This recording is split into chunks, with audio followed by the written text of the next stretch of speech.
Sip, oke. Bismillahirrahmanirrahim. Assalamualaikum warahmatullahi wabarakatuh. Selamat malam semuanya. Semoga kabarnya baik-baik saja ya. Kembali lagi bersama saya, Pak Zulfikar, di pekan ke-15.2 kalau saya suka bilangnya, karena memang ini istilahnya sebetulnya adalah sebuah tambahan yang mungkin nanti bisa membuat Anda semakin paham mengenai materi yang sudah diberikan kemarin, dan juga nanti menjadi ajang untuk sedikit, ya mungkin ada review sedikit, dan juga ada penyampaian sekiranya kisi-kisi atau UASnya ini nanti membahas mengenai apa begitu. Dan juga menjadi ajang untuk kalian semua apabila ada yang ingin bertanya atau ada yang ingin istilahnya mengkonfirmasi sesuatu.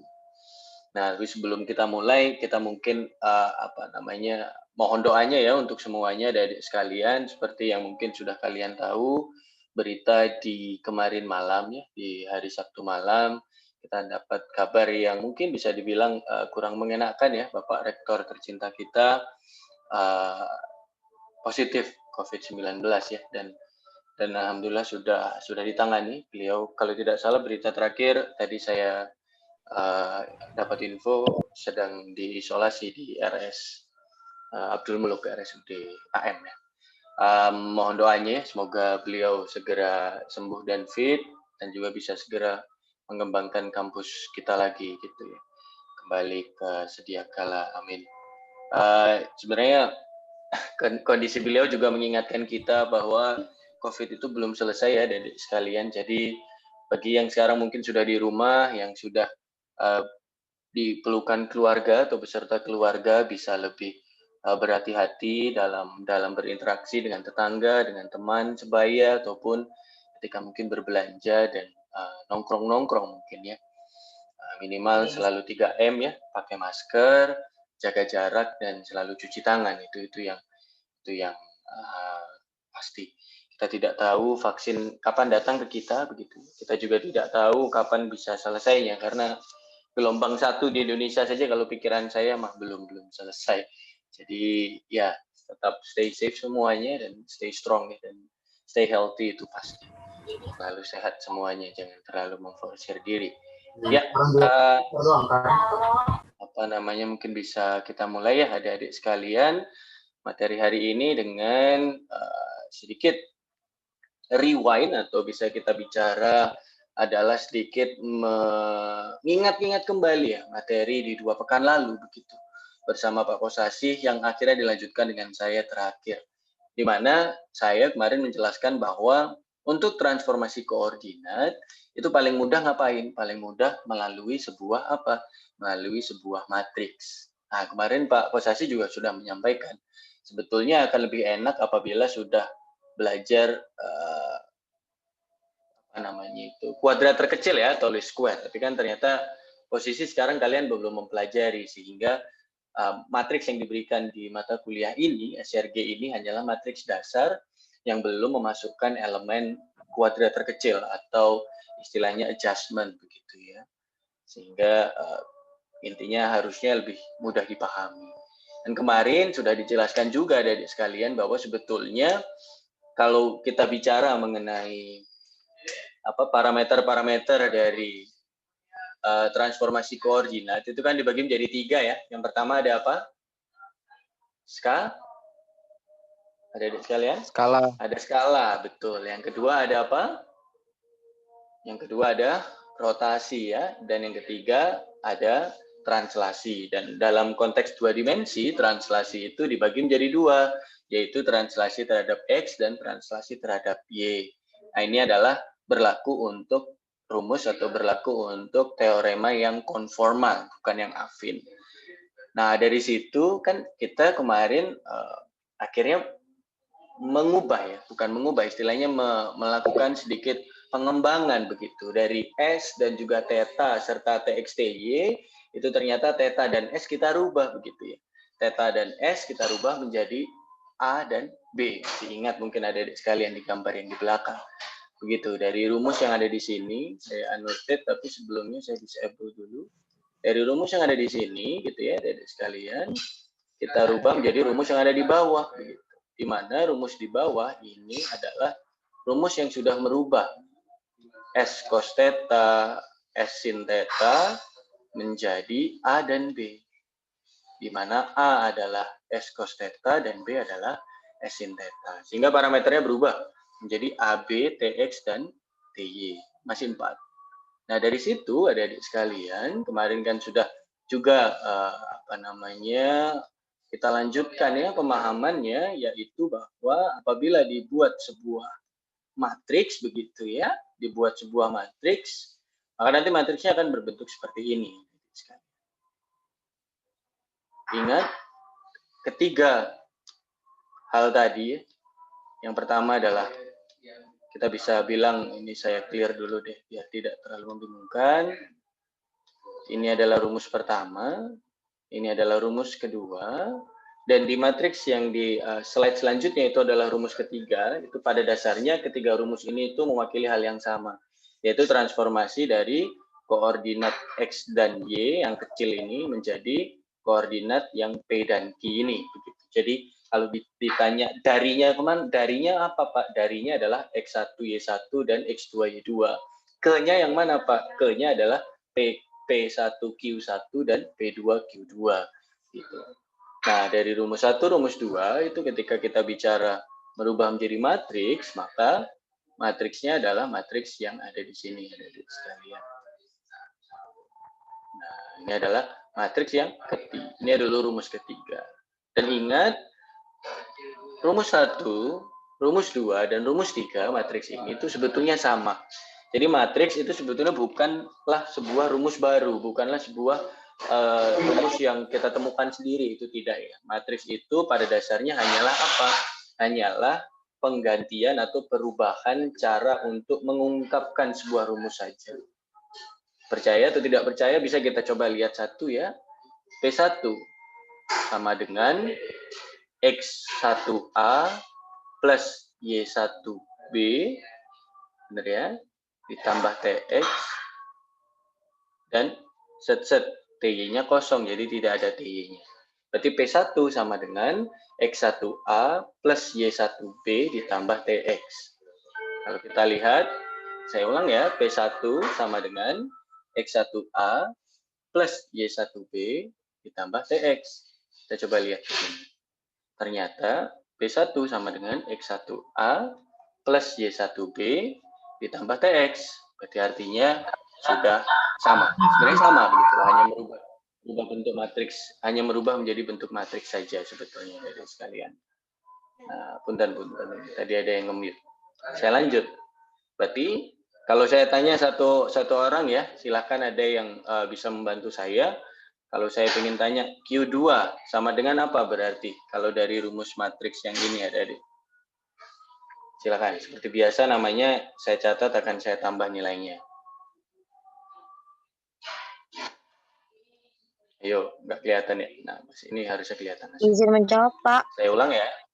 Ya, silakan Alvira. Alvira Gusti, silakan. Untuk Q1 sama dengan Y1 dikali A. Ya, dikurang Q1, X1 dikali Y1 B. atau Q1? Q1 sama dengan Y1 dikali A dikurang X1 dikali B ditambah X1 dikali B, betul. ditambah TY. Ditambah TY, betul sekali. Karena TX-nya dikali 0, jadi tidak ada ya. Mari kita coba pastikan jawaban dari Alvira Gusti tadi. Q1 sama dengan Y1A dikurangi X1B ditambah TY. Betul ada di sekalian. Jadi, saya ulang ya, rumus nomor 1, nomor 2, dan nomor 3 itu pada dasarnya sama. Dan kemarin juga sudah saya jelaskan bahwa dalam konteks matriks, mungkin ini konsep yang baru ya, karena memang akan diajarkan lebih dalam lagi di semester depan di mata kuliah komputasi geodesi, tapi di sini akan saya berikan sedikit. P1, Q1, P2, dan Q2 itu kan sebetulnya sesuatu yang sudah diketahui. Nah, berarti itu biasanya kita bicara sebagai sebuah maaf ya, bicara sebagai sebuah apa? Bicara sebagai sebuah observasi atau nilai yang sudah kita ketahui. Dan ini biasanya disebut L. atau observation biasanya kalau dalam dunia kita di geodesi. Sedangkan X1, Y1, 10 dan sebagainya di matriks yang ini itu kita sebut sebagai matriks A. Nah, matriks yang ingin kita cari, kita kan lagi mau cari A, B, T, X, T, Y kan kemarin kan. Nah, ini adalah matriks X namanya.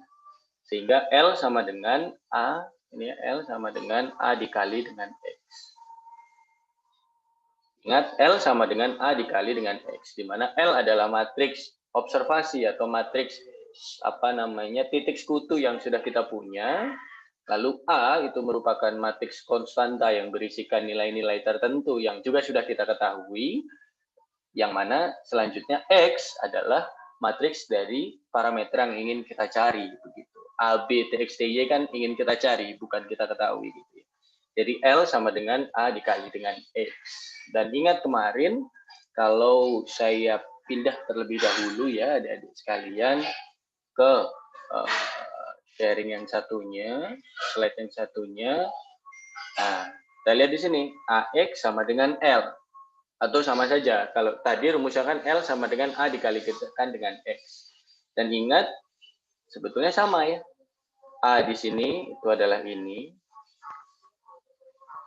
X di sini ini adalah yang ini. Karena sama-sama kita cari ya, A, B, T, E, T, N. Di sini T dan T, N. Tapi kalau di rumus atau di slide yang kita punya, yang berbahasa Indonesia itu adalah TX dan TY, sama saja. Dan L ini adalah koordinat yang kita ketahui, titik sekutu itu tadi. Nah, yang kita cari X. Gimana nih kalau kita mau cari X? Berarti X sama dengan A pangkat min 1 dikalikan dengan L. Atau kalau kemarin rumus yang saya berikan adalah X sama dengan dalam kurung A transpose dikalikan dengan A di pangkat min 1 dikalikan dengan L. Nah, A transpose A inverse ini itu sebetulnya sama dengan A inverse yang ini. Sebetulnya sama. Tapi biasanya untuk mempermudah proses kita dan memastikan bahwa hasilnya itu pasti adalah sebuah matriks yang bentuknya square atau bentuknya bujur sangkar ya. Karena kalau tidak bujur sangkar kita nggak bisa menyelesaikan sebuah inverse matriks, dia akan singular, dia akan tidak berhasil, itu tidak akan selesai.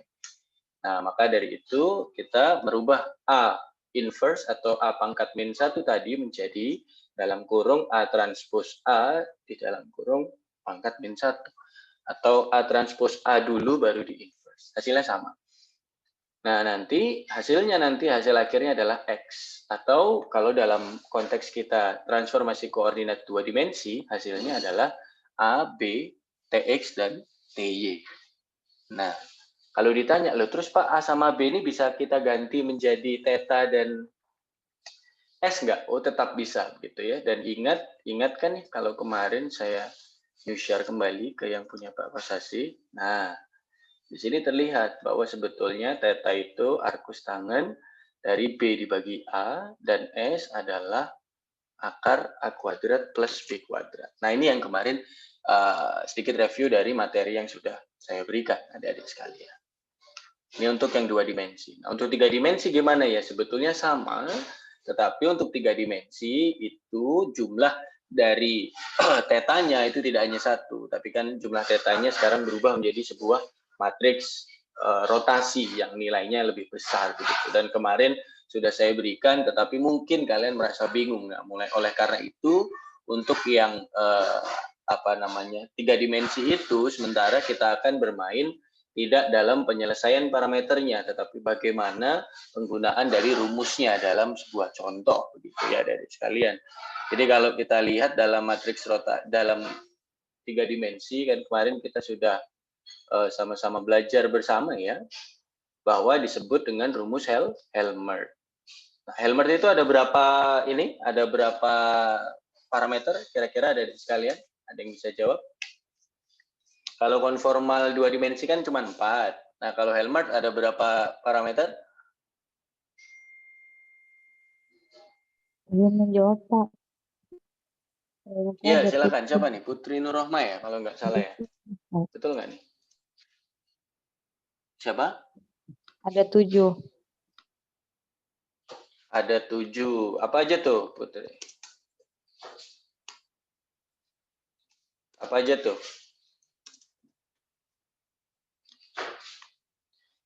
Terima kasih Putri jawabannya. Ada apa aja? Mungkin ada yang bisa membantu saya?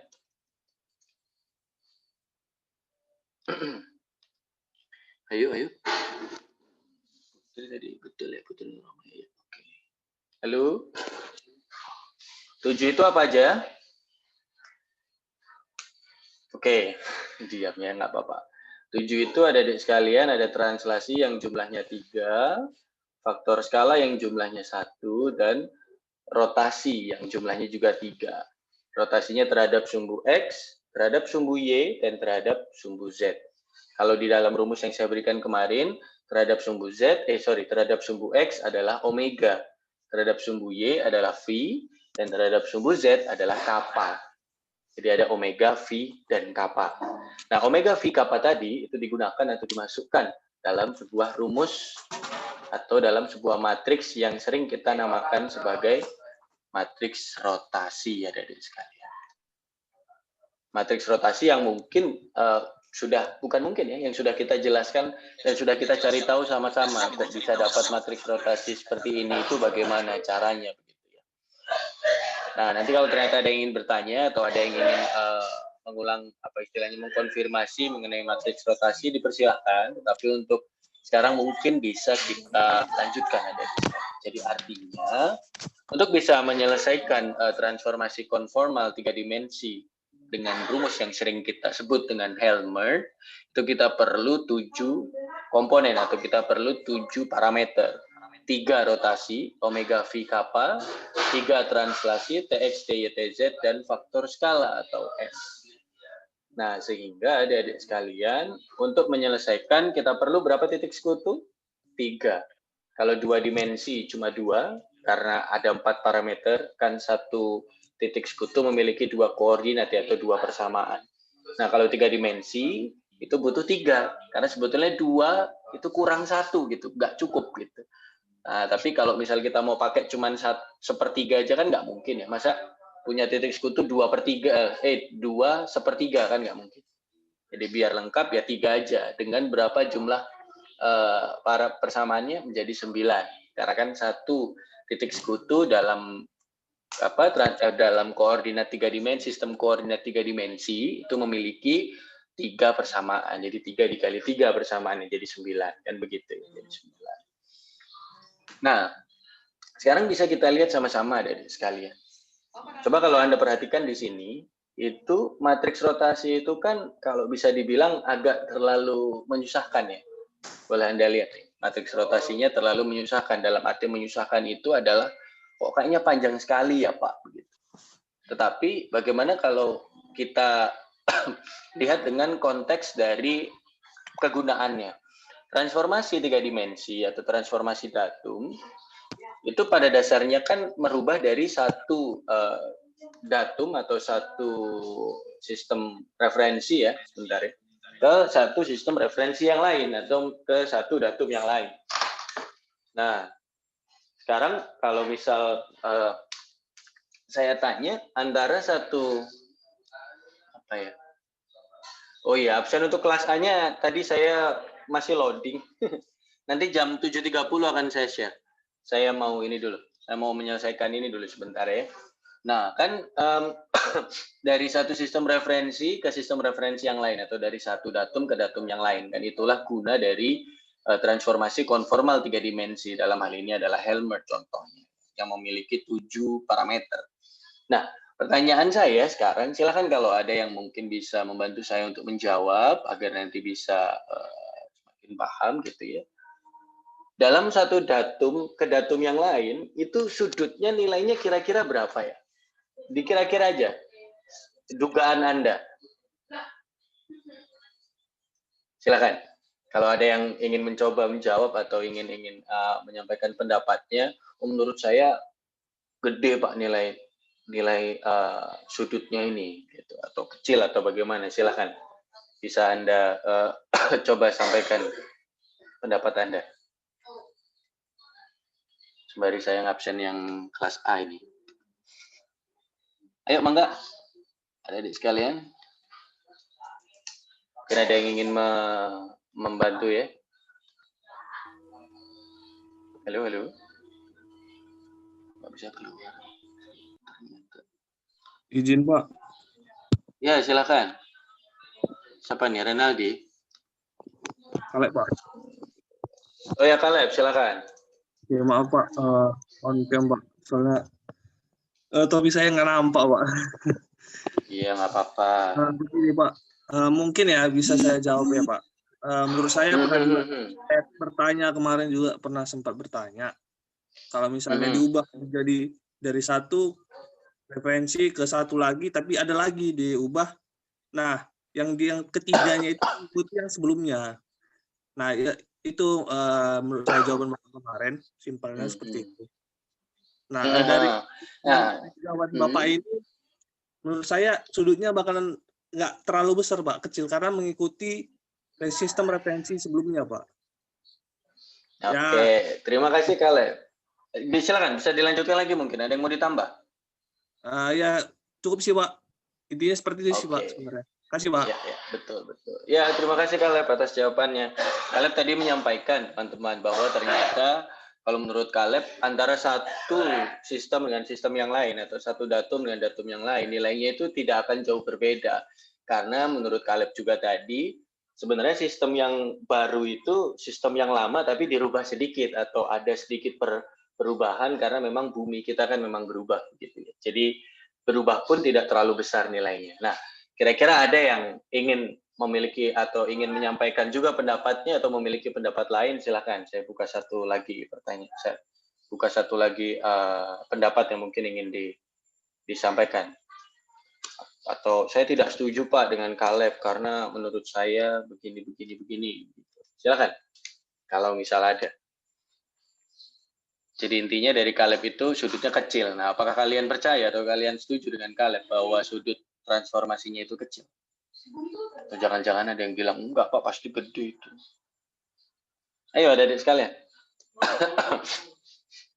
Ada yang ingin berpendapat? Atau merasa sudutnya besar?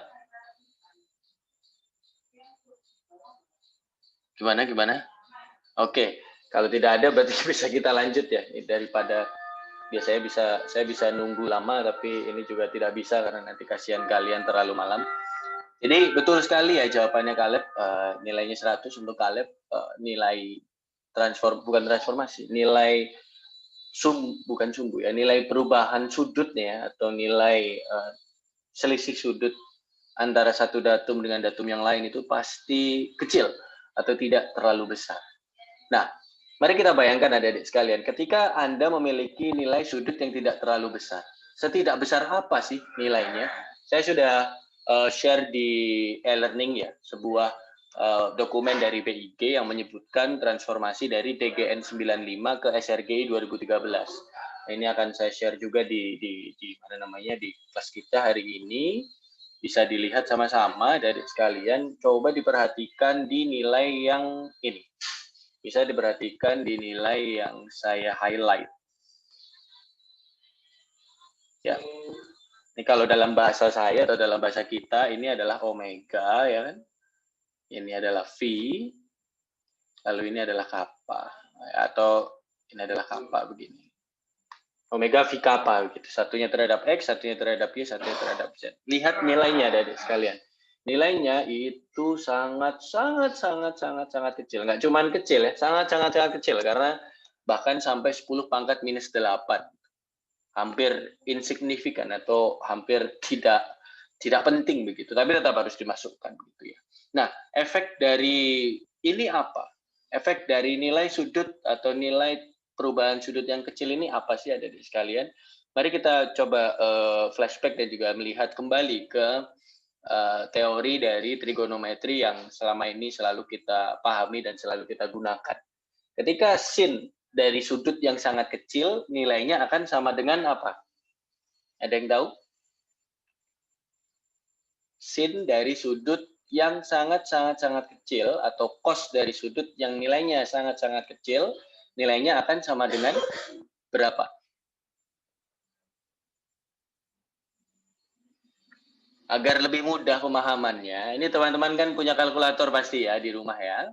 atau di komputer atau di HP atau di gadget yang sedang Anda gunakan untuk mengikuti kuliah dengan saya. Itu kan pasti ada kalkulator ya. Kita buka sama-sama. Lalu coba sin nilai yang ini. Sin 9,35 kali 10 pangkat minus 8. Nilainya hasilnya berapa? Silakan. Atau cos juga boleh. Mau sin, mau cos, mau tangen silakan. Yang penting ilmu trigonometri lah.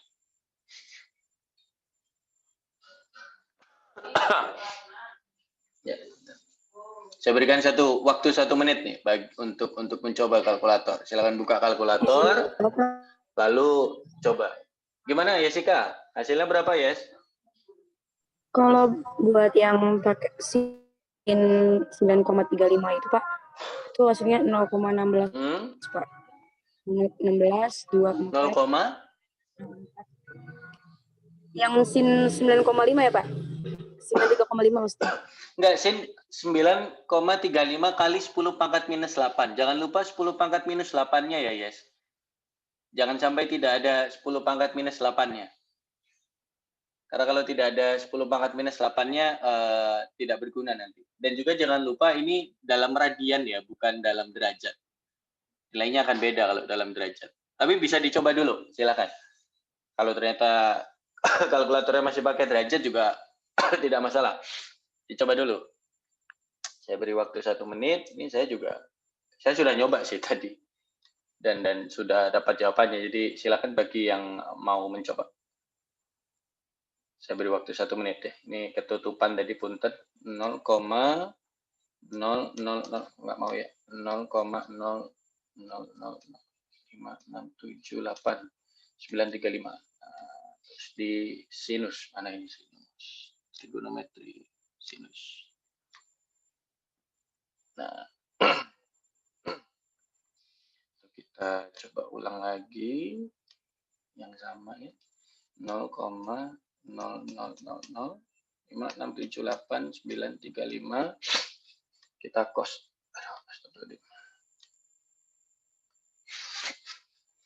Ya, silakan adik-adik sekalian. Menjawab, Pak. Ya, silakan. Kalau Berapa, yang Putri? sin 9,35 dikali 10 pangkat minus 8 itu hasilnya 1,4634 kali 10 pangkat 9 atau 0,9, 10 pangkat minus 9 atau 10 pangkat 9? Pak. Kalau diminusin nolnya itu di depan ada 9, 146.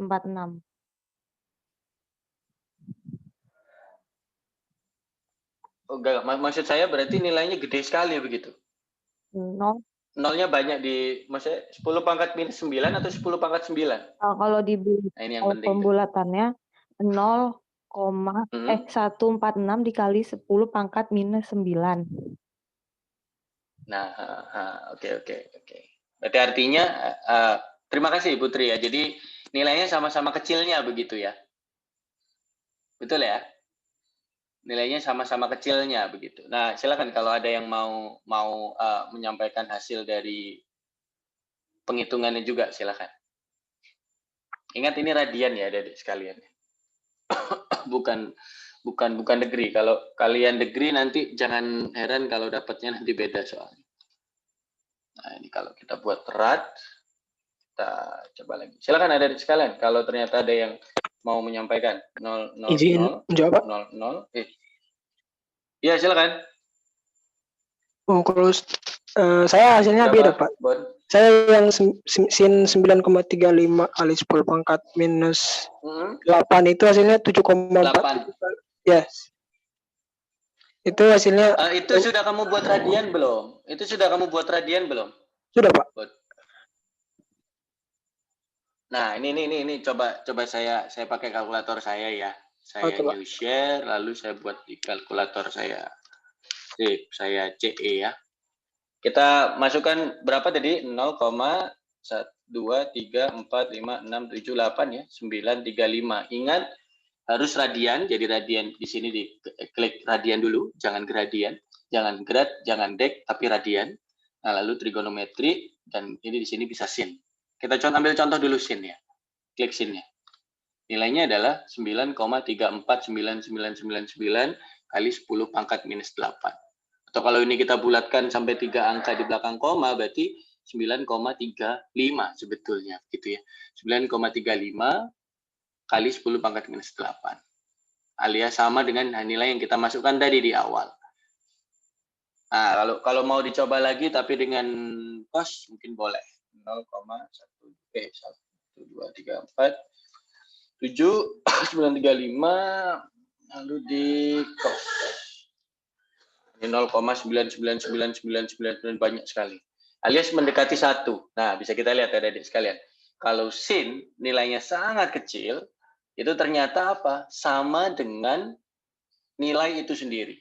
Tapi kalau cos nilainya sangat kecil atau mendekati 0, nilainya akan mendekati 1.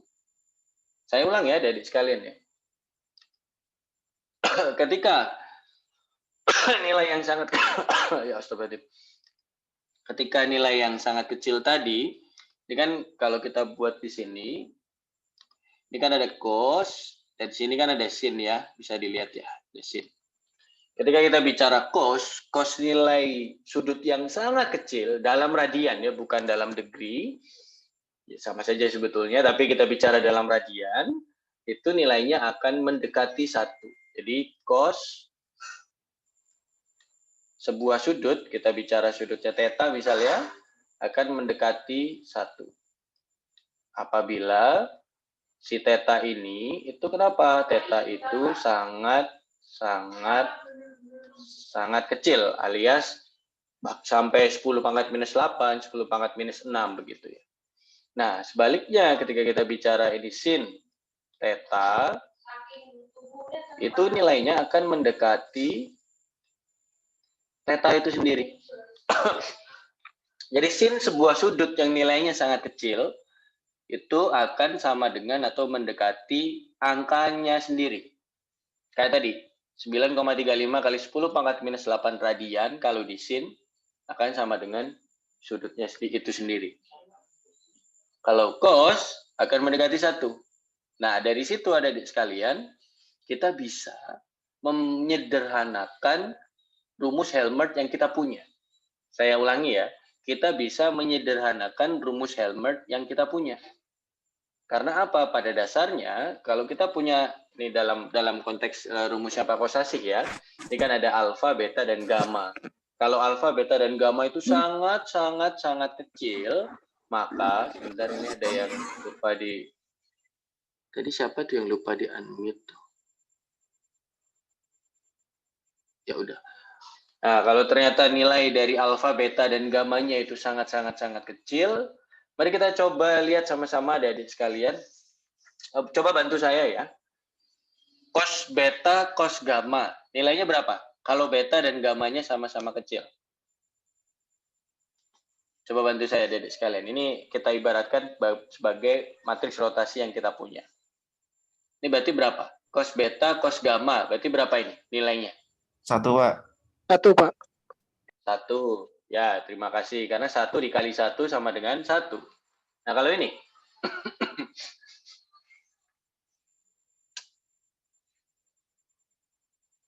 Kalau ini. Kalau yang kedua. Cos alfa, sin gamma, plus sin alfa, sin beta, cos gamma. Berapa kira-kira?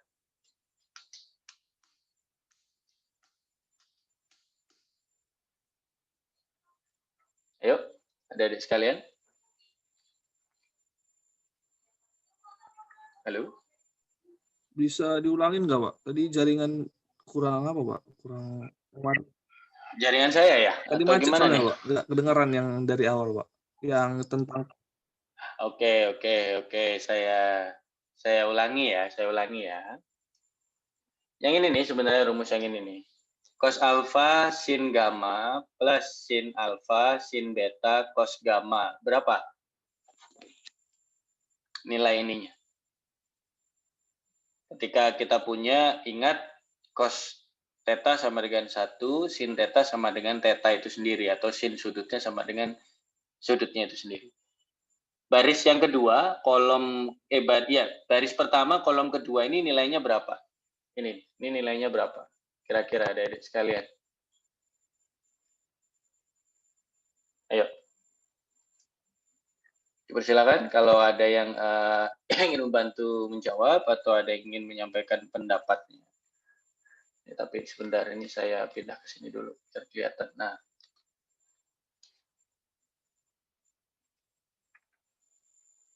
ayo, adik-adik sekalian. Kelihatan nggak sih? Hilang? Apa jadi hilang? Kelihatan, Pak. Ya, oke.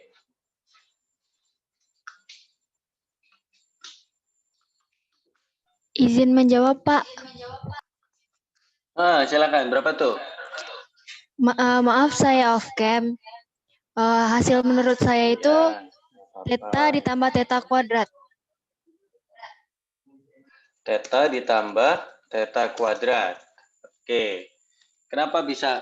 Tetanya ini yang mana? Yang alfa atau yang gamma atau yang beta? Kalau itu theta gamma ditambah theta alfa dikali theta beta. Oke, berarti ya tetanya dirubah ya. Berarti gamma ditambah alfa kali beta, begitu ya? Iya, Pak. Ya, oke. Yang lain? Silakan. Mungkin ada yang ingin juga menyampaikan pendapatnya.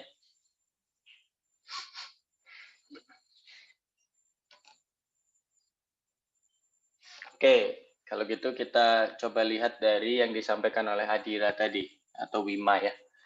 Ternyata Pak, kalau menurut Wima, ini kan 1, ya. Jadi kan ini berarti sisa gamma, ditambah, ini kan 1 gitu ya. Berarti ditambah theta alfa dikali beta. Ingat, 10 pangkat minus 8 dikalikan 10 pangkat minus 8, jadinya 10 pangkat minus 16, Pak. Artinya semakin tidak penting atau semakin kecil nilainya, betul ya? Iya, Pak. Nah, ini lawannya 10 pangkat minus 8. Apa yang bisa kita lakukan? 10 pangkat minus 16 ini kita lebur saja dengan 10 pangkat minus 8. Karena nilai 10 pangkat minus 8 itu bukan hanya 8 kali lipat, tetapi 10 pangkat 8 kali lipat lebih besar nilainya dibandingkan dengan alfa kali beta tersebut. Sehingga untuk yang ini, kalau ini kan yang pertama adalah berapa tadi? Cos beta, cos gamma. 1 kan? Nah, ini 1.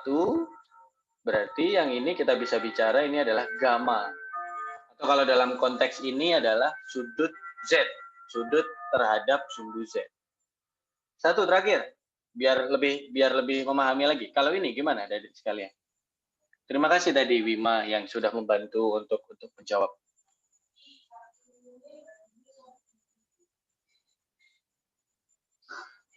Halo? Ayo. Sin alfa, sin gamma. Berarti sama dengan alfa dikalikan dengan gamma. Betul ya? Dikurangi. Cos alfa berapa? 1, Pak. 1. 1, Pak. Cos gamma berapa? 1. Ya kan?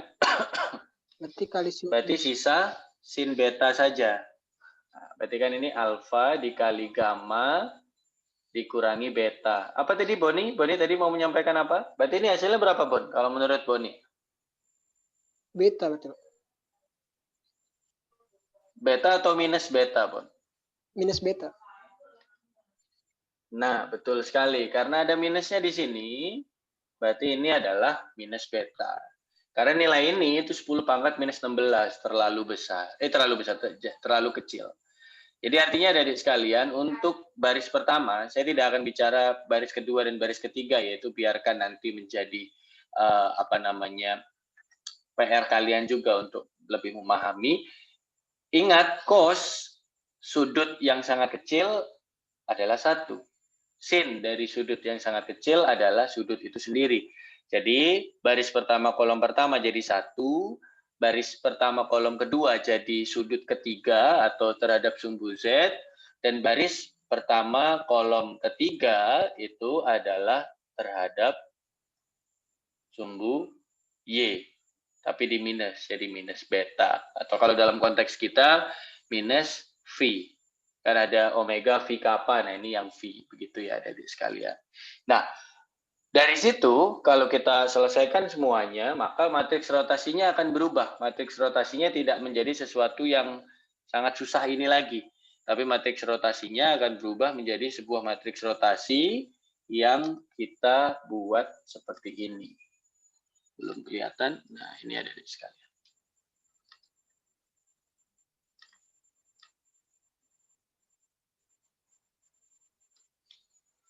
Ya, ingat ya, tadi kan kita bicara satu, tadi kita bicara ini terhadap sumbu Z, ini kita tadi bicara terhadap sumbu Y. Nah, ini sudah benar nih, baris pertama udah sip.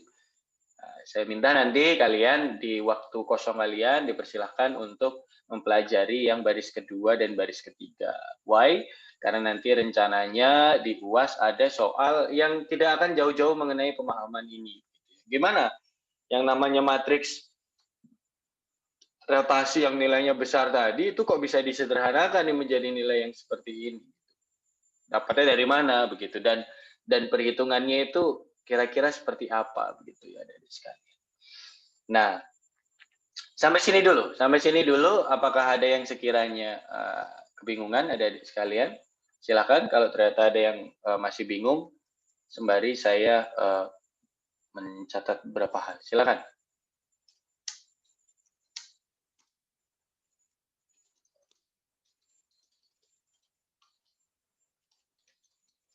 Ada? Izin bertanya, Pak. Iya ya. Silakan Boni. Ini Pak, saya masih kurang paham soal yang terkait tadi yang minus 16 itu terlalu besar. Berarti nggak diikutkan gitu dia. Maksudnya gimana ya, Pak? Berarti kalau misalnya misalnya dia dikurang dengan misalnya dia kan terlalu besar tuh Pak. Berarti nggak termasuk tuh Pak. Itu nggak lewat berarti Pak. Maksud sebenarnya bukan terlalu besar ya, tapi malah terlalu kecil. Kita menggunakan angka yang mungkin sedikit lebih sederhana lagi. Kamu punya uang 1 juta rupiah misal. Habis itu 1 juta rupiah itu kan 10 pangkat 6 gitu kan. Ya kan? Nah, habis itu kamu ditambah uangnya atau kamu memiliki sisa, bukan sisa ya, kamu ditransfer oleh temanmu itu adalah 0,009 rupiah. Jadinya uangmu adalah 1.000.009. Nah, pertanyaan saya, apakah 0,009 yang ditambahkan ke nilai 1 juta yang kamu punya tadi itu memiliki arti yang cukup signifikan? Boni? Tidak, Pak. Ya, tidak ya. Nah, konsepnya sama seperti itu. Yang pertama, di ruas yang pertama tadi, itu kan 10 pangkat minus 8. Sedangkan di ruas yang kedua, itu kan 10 pangkat minus 16. Artinya, 10 pangkat minus 16 ini memiliki nilai yang seper 100 juta, begitu ya. Jadi 100 juta, alias kalau kamu punya uang 100 juta, habis itu satu lagi kamu dikasih uang 1 rupiah. Jadi uangmu adalah 100 juta rupiah satu begitu. Nah, satunya ini kan kurang penting gitu, kurang signifikan, ya kan? Nah, oleh karena itu untuk mempermudah, akhirnya kita anggap ya sudah. Berarti yang 10 pangkat minus 16 atau dalam hal ini adalah yang 1 rupiah tadi itu tidak kita anggap dulu begitu. Begitu, kita anggap nilainya hanya 10 pangkat minus 8-nya saja. Dan ingat rumus yang tadi, sin sudut yang sangat kecil sama dengan sudut tersebut, kan gitu. Jadi biar gampang, langsung, oh berarti kalau terhadap sumbu Z-nya itu 9,35 kali 10 pangkat minus 8, ya sudah, berarti nanti matriks rotasinya dikalikan dengan nilai itu. Tanpa di sin, tanpa di cos, dan sebagainya. Gimana Boni, apakah sekiranya menjawab? Jawaban dari saya? Menjawab Pak. Berarti nggak ada kemungkinan gitu ya Pak, ruas kiri sama ruas kanan itu sudutnya besar gitu Pak. Nah, ketika Anda bertanya, Pak, apakah itu nanti ada kemungkinan rotasinya itu besar nilainya? Nah, ketika rotasi itu besar, kemungkinannya dua.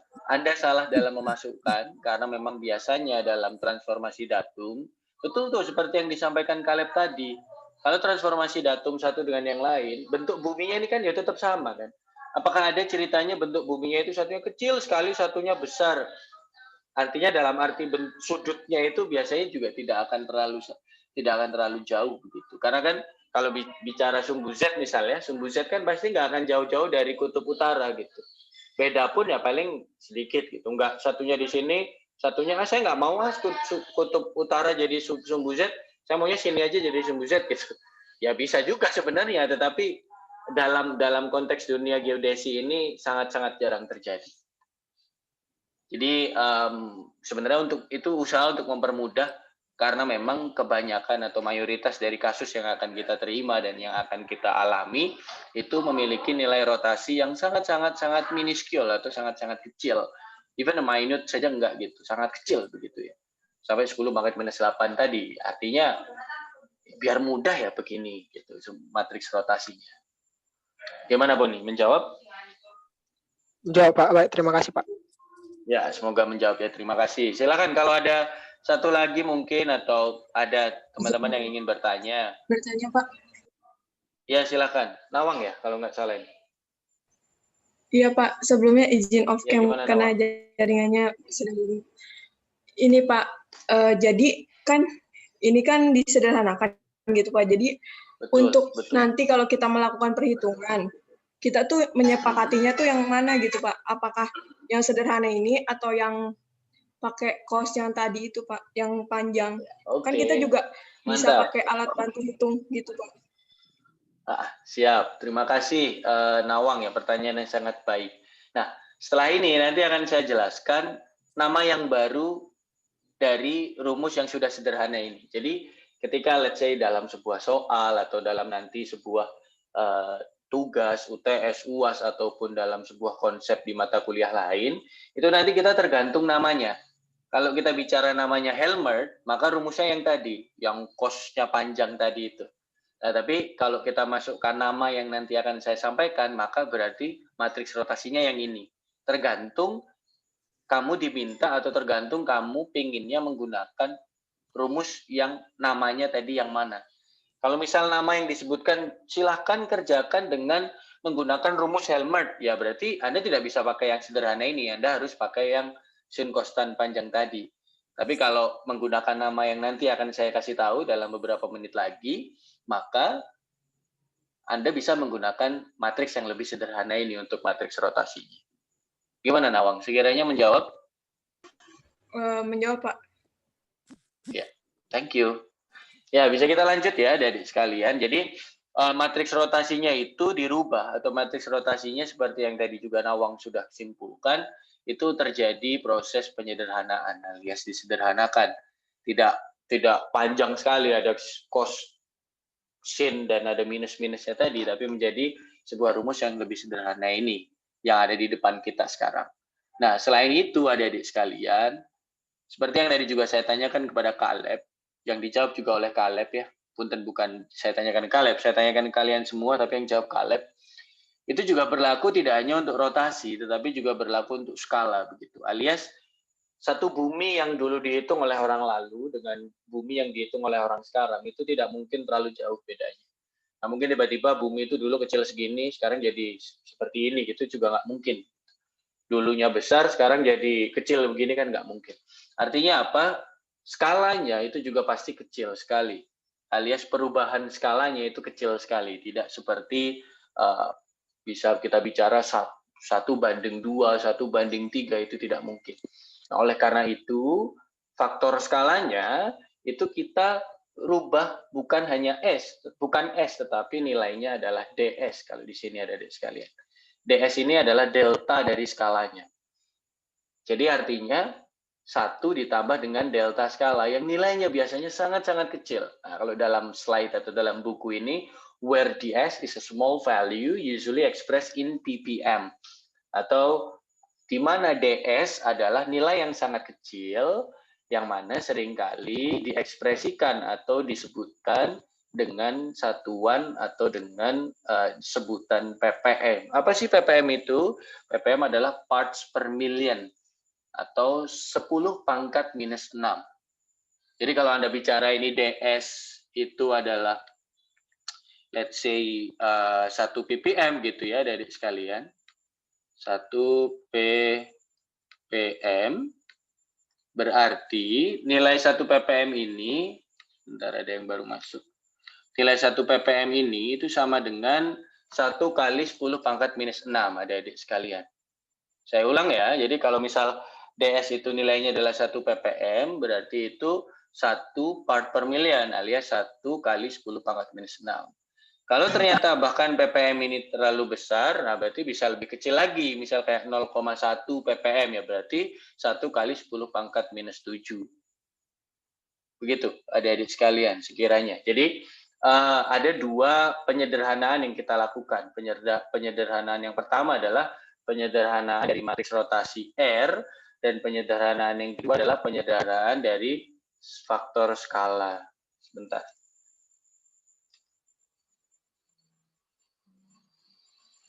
Ya, jadi. Oke, terima kasih. Jadi ada dua penyederhanaan yang terjadi di sini, adik-adik sekalian. Rotasinya menjadi lebih sederhana. Yang kedua adalah skalanya juga menjadi lebih sederhana, adik-adik sekalian. Pak, Ibu, ya. Pak. Nah, karena iya gimana? Maaf Pak memotong. Kalau misalnya, berarti kan kalau misalnya, kan tadi kan dari BI kan, dari DGN 95 ke SRGI kan faktor skalanya itu 0,9999972. Nah, di sini kalau misalnya mau interpretasikan ke sini Pak, gimana ya Pak? Nah, ini pertanyaan yang sangat bagus ya. Saya memang mau pindah ke situ begitu. Jadi, ingat tadi kan 1 plus DS. Kalau ditanya DS-nya berapa, DS-nya segini, Kaleb. Ini 10 pangkat minus berapa? Coba yuk kita sama-sama lihat. 1. Ini kan berarti ada 1, 2, 3, 4, 5, 6, 7, 8. Berarti ada 2,8 kali 10 pangkat minus 8. Alias bahkan ppm saja masih kebesaran gitu. Ini berarti 0,028. Iya, 0,028 ppm. Atau ya bisa dibicarakan minus 0,0000028 atau 2,8 kali 10 pangkat minus 8. 1, 2, 3, 4, 5, 6, 7, 8, betul. 2,8 kali 10 pangkat minus 8. Itu DS-nya.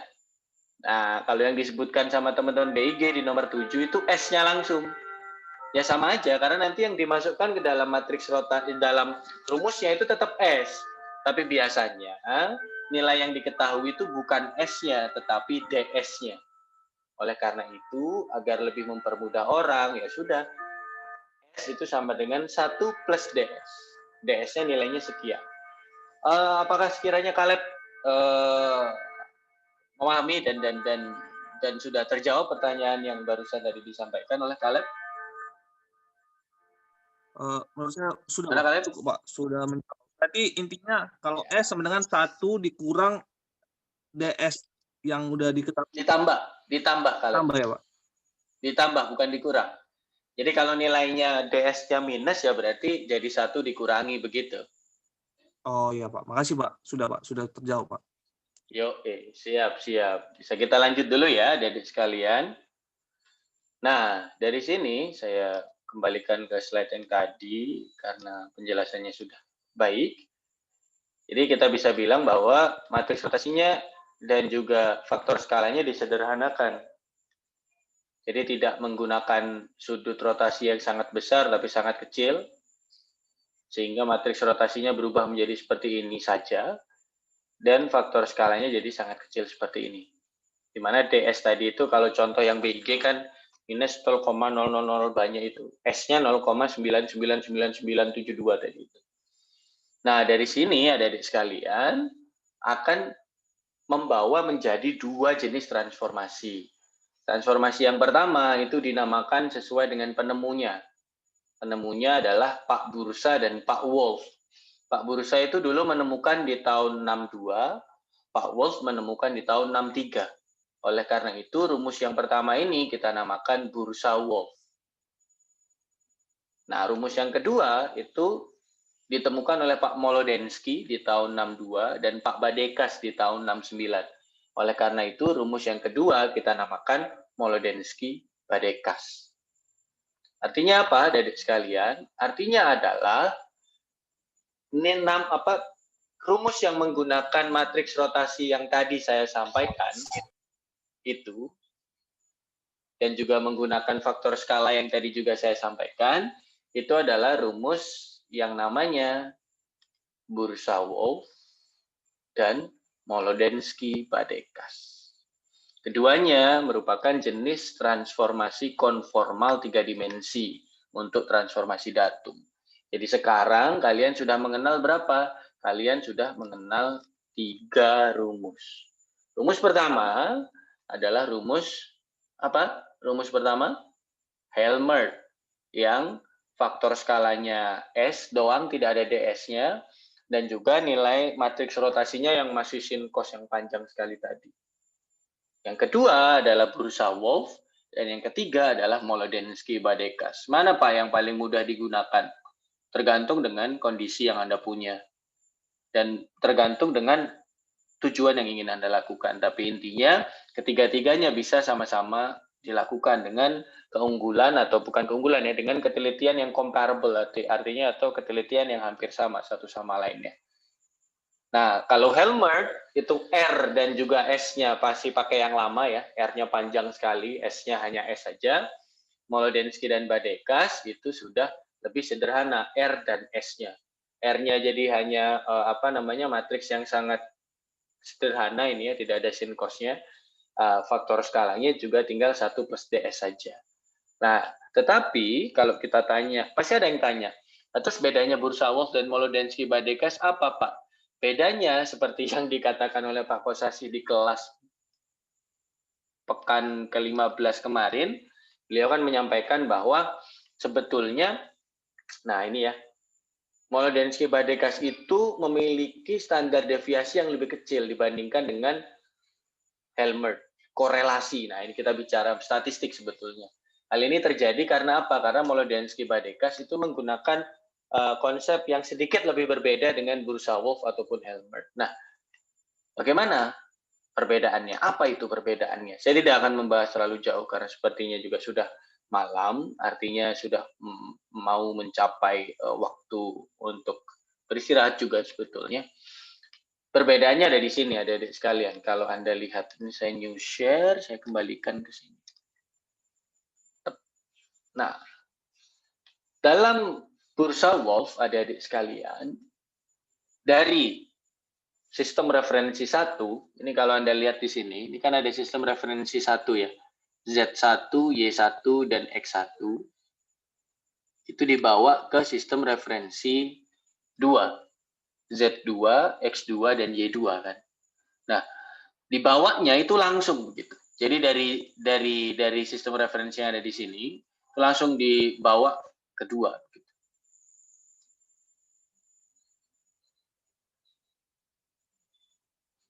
Paham ya maksudnya ya, adik sekalian?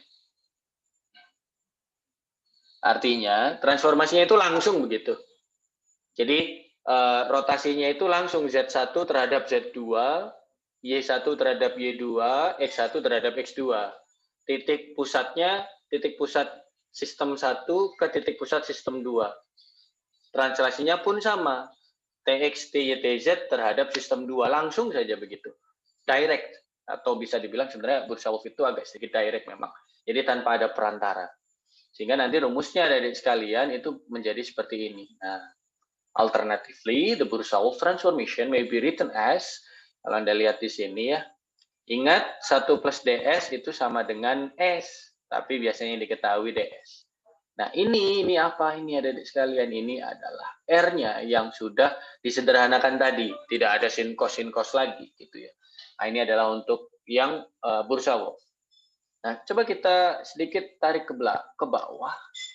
Lalu kita perhatikan Molodensky-Badekas. Kira-kira sama nggak, adik-adik sekalian?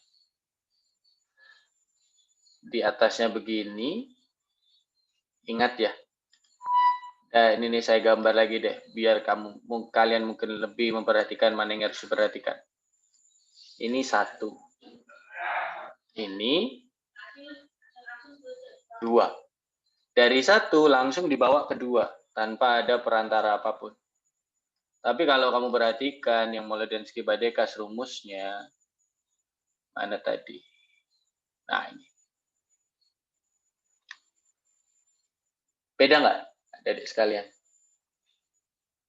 Ada beda nggak dari rumus Molodensky-Badekas ini kepada terhadap yang Bursa Wolf tadi? Ada bedanya kira-kira? Adik sekalian bisa menemukan? Pakai selisih, Pak. Nah, siapa nih yang jawab nih? Nawang. Nawang ya, oke, saya catat dulu. Selisih itu maksudnya gimana tuh, Nawang? Apa bedanya dengan yang Bursa Wolf tadi di atas? Menarik sekali ini, Nawang menjawabnya pakai selisih, Pak. Nah, konsepnya sebenarnya benar gitu ya, pakai selisih. Nah, selisih apa begitu ya? Nah, langsung ya kita lihat saja dari gambar yang bisa kita perhatikan dari si Molodensky-Badekas. Kita perhatikan dulu di sini. Di sini ada Z1, di sini ada Z2. Di sini ada titik pusat 1, O1 kita bicarakan. Di sini ada titik pusat O2. Perbedaan antara Bursa Wolf dan juga Molodensky-Badekas, bedanya adalah kalau Bursa Wolf langsung Z1 ke Z2, X1 ke X2, Y1 ke Y2, O1 ke O2 langsung, tidak ada perantara atau tidak ada penengahnya istilahnya. Tapi kalau Molodensky-Badekas itu pakai perantara. Namanya adalah centroid. Jadi diibaratkan ditempel dulu nih, ditaruh dulu ke sebuah bola. Paham ya? Dibuat atau ditempel ke sebuah bola. Di sebuah bola atau di sebuah centroid yang namanya G. Jadi Z1 dibawa tidak langsung ke Z2. Jadi Z1 tidak dibawa ke Z2 tapi lompat dulu. Dibawa dulu ke Z ini 1, ke Z garis 1, baru dari Z garis 1 dibawa ke Z2. Mungkin ada yang bilang, kok ribet amat sih Pak? Kenapa kok nggak langsung Z1 ke Z2 seperti Bursa Wolf? Slide Pak Kosasi menunjukkan bahwa hasil dari Molodensky-Badekas itu korelasi spasialnya itu lebih kecil nilainya karena dia dibawa ke jauh dulu baru didekatkan lagi. Karena kalau kita bicara geodesi yang teliti begitu, kita bicara geodesi yang tinggi lah istilahnya, geodesi yang lebih presisi atau lebih akurat lagi, nilai yang didapat dari Bursa Wolf itu tidak cukup karena masih memiliki yang namanya spatial correlation atau korelasi terhadap satu titik dengan titik yang lain karena mereka ada di lokasi yang berdekatan. Nah, dengan menggunakan Molodensky-Badekas, walaupun titik-titiknya berdekatan, titik sekutunya, nah itu bisa dijauhkan dulu, bisa ditaruh ke centroid dulu, baru dikembalikan lagi ke sistem yang berdekatan tadi itu, agar nantinya nilainya itu terbebas dari korelasi spasial, atau akhirnya mengalami yang namanya spatial decorrelation. Sehingga nanti nilainya jadi lebih, istilahnya lebih apa ya, independen begitu, lebih tidak terpengaruh satu sama lain. Nah, Molodensky-Badekas, sehingga rumus Molodensky-Badekas itu diawali dulu adik-adik sekalian dengan nilai yang ini. Nah, adanya selisih ini dulu. X min XG, Y min YG, Z min ZG, di mana XG, YG, ZG itu merupakan koordinat dari centroid, adik-adik sekalian. Saya ulang ya, XG, YG, ZG itu adalah koordinat dari centroidnya. Centroid ini apa? Koordinat dari sebuah sistem koordinat bola yang digunakan untuk membantu merubah dari sistem koordinat 1 ke sistem koordinat 2. Nah, kalau kita lihat dari slide-nya Pak Kosasi, sama persis seperti yang disampaikan oleh saya barusan. Nah, perhatikan di sini. X1 min XM, Y1 min YM, Z1 min ZM. Artinya apa, adik sekalian? Di sini ada centroidnya. Nah, kalau kita kembalikan ke yang tadi, note on Bursa Wolf ini, Jadinya yang digunakan dalam rumus nanti itu bukan koordinat dari sistem koordinat 1 secara murni, tetapi melewati proses ini dulu. Nah, atau bisa kita bicarakan X strip, Y strip, Z strip dalam sistem koordinat 1 itu adalah rumus yang ini. Sehingga kalau kita bicara berarti ini bisa menggantikan yang ini kan gitu ya. Artinya kalau kita masuk lagi ke sini, nah sama nih. Nah, cuma bedanya ini M aja kalau dalam rumus yang saya pakai G. Sampai sini paham adik-adik sekalian bahwa ada yang namanya Helmert, ada yang namanya Bursa-Wolf, dan ada yang namanya Molodensky-Badekas. Silakan kalau ada yang merasa ingin bertanya atau ingin mengkonfirmasi atau masih merasa bingung, bisa disampaikan ke saya untuk nantinya istilahnya bisa dijelaskan ulang atau mungkin bisa menjawab pertanyaan atau kebingungan tersebut. Dipersilakan. Iya Pak, izin bertanya Pak. Satu-satu dulu, bentar nih ada 2. Nabila dulu, baru nanti ke Caleb sepertinya. Ya silakan Nabila. Tadi yang untuk yang kedua Pak, yang Molodensky Badekas itu kan ada sentroid ya Pak. Karena dia terus nggak langsung dari Z1 ke Z2. Itu saya masih kurang paham Pak. Emang nggak ngerti malahan. Itu bisa dijelasin ulang nggak Pak? Makasih Pak. Nggak ngertinya di mana? Karena tadi kan Z1 itu kan nggak langsung ke Z2 Pak. Nah, betul. Nah, itu tuh kenapa harus sentroid ya Pak? Maksudnya ada yang lebih mudah gitu. Kenapa yang harus ribet? Makasih Pak. Harus susah gitu ya? Iya, pertanyaan yang memang bagus. Tadi sebelum saya menjawab, tadi yang tanya selanjutnya Caleb bukan? Atau siapa? Iya Pak, saya Pak. Pertanyaan Anda sama kayak Nabila nggak? Mungkin kalau lebih spesifik sih Pak, lebih ke spesifik tujuan dari kalau Anda Bursa-Wolf ini kenapa dia berbeda dari yang lain sih Pak sebenarnya Pak. Itu saja. Bursa-Wolf atau Molodensky-Badekas? Molodensky-Badekas ini dengan Helmut ataupun Bursa-Wolf Pak. Bursa-Wolf ya. Oke. Ya ini jawabannya sebetulnya ya saya sangat yakin pertanyaannya pasti hampir sama tujuannya. Maksudnya arahnya adalah untuk apa Pak? Buat apa? Udah ada yang gampang kok, ngapain sih pakai susah-susah begitu ya? Kenapa kita nggak pakai yang Bursa-Wolf aja atau bahkan yang Helmert? Ya sebenarnya lebih mudah Bursa-Wolf kan kalau Anda lihat matriks rotasi dan skalanya sebetulnya. Tapi pada akhirnya kan pasti banyak orang tanya, kenapa sih kok nggak pakai 2 itu aja, kenapa harus pakai Molodensky-Badekas? Nah ini sebetulnya konsep yang gimana ya, tidak mungkin bisa saya jelaskan dalam waktu 1 menit, 2 menit, bahkan dalam 1 semester pun bisa jadi nantinya tidak banyak bisa ke cover, tetapi akan saya coba untuk menjelaskannya dengan bahasa yang semaksimal dan sederhana mungkin agar nantinya bisa istilahnya memiliki pemahaman awal saja dulu lah, oh maksudnya begini. Nah, sebetulnya jawaban dari pertanyaan kalian berdua itu berada di slide-nya Pak Kosasi. Kalau Anda lihat di sini, sudah saya share.